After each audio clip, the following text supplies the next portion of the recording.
कभी अपने गौर किया है, सुबह ऑफिस के लिए निकलो और बस 5 मिनट और पसीने से एकदम तर, सारा मूड ही खराब हो जाता है। हाँ बिल्कुल। और ये अब किसी एक शहर की बात नहीं रही। वही तो, ये अब जैसे पूरे भारत की हकीकत बनती जा रही है। आज हम ना इसी पर, मतलब 2025 की ये जो रिकॉर्ड तोड़ गर्मी पड़ रही है, इस पर थोड़ी गहराई से बात कर रहे हैं। हाँ जरूरी है। ये सिर्फ बढ़ता तापमान नहीं लग रहा, ये तो एक बड़ी चेतावनी जैसी है। हमारे पास जो हालिया रिपोर्ट्स हैं, जो विश्लेषण आए हैं जी, उनके आधार पर हम ये समझना चाहते हैं कि ये गर्मी आखिर कितनी गंभीर है, इसके पीछे कारण क्या है और हमारी रोज की जिंदगी पर इसका क्या असर पड़ रहा है। बिल्कुल बिल्कुल, इस पर बात होनी चाहिए। तो चलिए आंकड़ों से शुरू करते हैं, जो थोड़े चिंताजनक हैं। हाँ बताइए। पिछले महीने ही राजस्थान के फलोदी में पारा 48.3 डिग्री सेल्सियस तक चला गया। ओ 48.3। हाँ, और दिल्ली भी मतलब 45 डिग्री के ऊपर ही तपती रही। फिर यूपी, एमपी, हरियाणा, पंजाब, शायद ही कोई राज्य बचाओ जहां गर्मी का ये कहर ना दिखाओ। ये आंकड़े मतलब डराने वाले हैं। सही। और बात यहीं खत्म नहीं हो रही।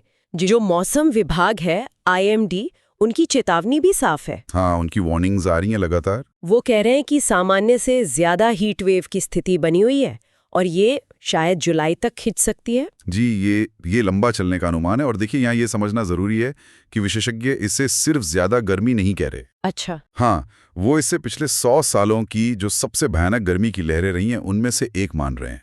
टॉप 5 में? ओह, 100 सालों में? जी। गर्मी तो खैर हर साल होती है, लेकिन इतनी ज्यादा शिद्दत और इतनी जल्दी जल्दी आना, ये साफ तौर पर क्लाइमेट चेंज का असर है। मतलब जलवायु परिवर्तन। हाँ, रिपोर्ट्स यही बता रही हैं कि ऐसे हीट वेव्स की फ्रीक्वेंसी, मतलब इनके होने की आशंका अब कई गुना बढ़ गई है। ये तो वाकई डराने वाली बात है। और ये सिर्फ मतलब असुविधाजनक नहीं, ये खतरनाक भी है ना? बिल्कुल खतरनाक। अस्पतालों में देखें तो हीट स्ट्रोक के मामले कितने बढ़ रहे हैं। हाँ, मैंने भी सुना मध्य प्रदेश में शायद पिछले 10 दिनों में 200 से ज्यादा लोग भर्ती हुए हैं गर्मी की वजह से। जी, ये खबरें आ रही हैं। और सबसे बुरा असर किस पर पड़ता है? किस पर? जो सबसे कमजोर लोग हैं हमारे, बुजुर्ग, छोटे बच्चे और वो लोग जिन्हें बाहर काम करना ही पड़ता है। हाँ, जैसे मजदूर, रिक्शा वाले। बिल्कुल, कंस्ट्रक्शन मजदूर, डिलीवरी वाले, उनके तो बचाव के साधन भी कम होते हैं और दिन भर उस गर्मी में रहना, ये जानलेवा हो सकता है। सही कहा। शहरों में शायद इनके लिए कोई खास इंतजाम भी नहीं होते होंगे, जैसे कूलिंग सेंटर्स वगैरह। ये एक बड़ा सवाल है जो रिपोर्ट्स भी उठा रही हैं। इंतजाम पर्याप्त नहीं है। और ये सिर्फ इंसानों की सेहत का मामला नहीं है, हमारी खेती पर भी तो असर पड़ रहा है। हाँ, बहुत गहरा असर। पंजाब, हरियाणा से खबरें आ रही थीं कि गेहूं की फसल पे असर पड़ा है, दाने की क्वालिटी गिरी है गर्मी से। जी बिल्कुल, हीट स्ट्रेस जिसे कहते हैं। और पानी का संकट। हाँ, वो भी। यूपी, बिहार जैसी जगहों पर तो बोरवेल सूख रहे हैं, जमीन का पानी नीचे जा रहा है। तो सोचिए, ये सिर्फ किसानों की चिंता नहीं रही अब। नहीं, ये तो हम सबकी चिंता है। और इसका सीधा असर कहाँ पड़ेगा? हमारी थाली पर। मतलब महंगाई। हाँ, पानी कम तो खेती मुश्किल, पशुपालन पर असर, यानी दूध, सब्जी, अनाज सब महंगा होने का खतरा है। घर का बजट बिगड़ेगा। बिल्कुल, ये पूरी एक चेन रिएक्शन है। लेकिन ये सब हो क्यों रहा है? मतलब अचानक इतनी गर्मी क्यों? क्या वजह है इसके पीछे? देखिए, कारण तो कहीं है, मिले जुले हैं, पर 2 लेवल पे समझ सकते हैं। एक तो है ग्लोबल कारण, क्लाइमेट चेंज। हाँ, जलवायु परिवर्तन। दूसरा है लोकल, मतलब हमारे अपने स्तर के कारण, जो इस ग्लोबल प्रॉब्लम को हमारे लिए और ज्यादा बुरा बना देते हैं।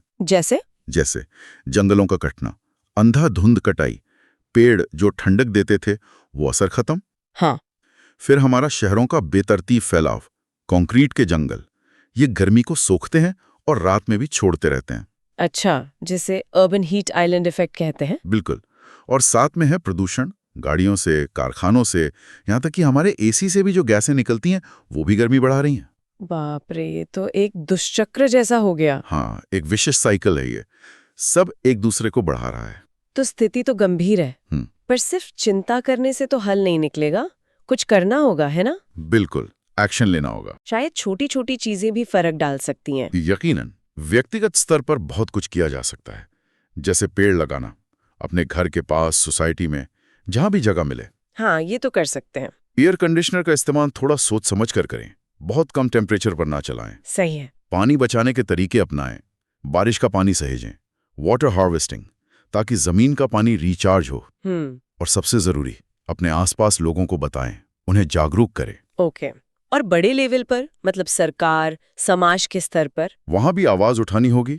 लोकल अथॉरिटीज पर दबाव बनाना होगा कि पार्कों को बचाएं, शहरों में हरियाली बढ़ाएं, बड़े पैमाने पर पेड़ लगाएं। हाँ। प्रदूषण कंट्रोल के नियम सख्ती से लागू हों और शहरों की प्लानिंग ऐसी हो जो गर्मी के असर को कम करे। बेहतर शहरी नियोजन। जी।